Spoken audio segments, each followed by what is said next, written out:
Here's a whole bunch of books that have no real correlation to each other apart from all of them having pink covers. Starting with the nonfiction. A look into the rise and the eventual kind of fall of the brand Glossier. Yep. A whole book about female killers. Serial or individual, regular.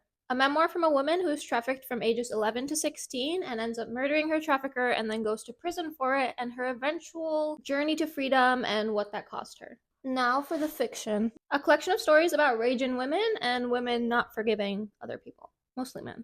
A Rosemary's Baby-esque thriller about a woman moving into an apartment building in New York and things going quite wrong, I would say. A 26-year-old junior high teacher is obsessed with 14-year-old boys, and things get very gross. Please check trigger warnings, be wary of this one.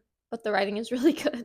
A woman's wife goes on a submarine expedition and she goes missing for a while, and eventually she comes back, but she is not quite how she used to be. Relatively fresh into motherhood, a woman reflects on her relationship with her sister who passed away a few years ago, and her life prior to being a mother, and her freedoms prior to her becoming a mother, and just an exploration of sisterhood, motherhood, and psychedelics. A lesbian author in LA finds herself to be freshly canceled and embarks on a series of affairs/relationships that get progressively messier, and this is just a fun time. We follow a 10-year-old in the 90s who has a ghost best friend, loves to curse like a sailor, befriends a woman in an iron lung, has to deal with evil twins, and the Chicago World's Fair.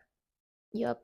After getting in a long-term relationship, a woman realizes that sex hurts for her now and she can't orgasm, and she goes on a journey to figure out what's wrong with her body. From doctors to drugs to unorthodox remedies, we follow her journey trying to figure out what's going on in a very funny manner.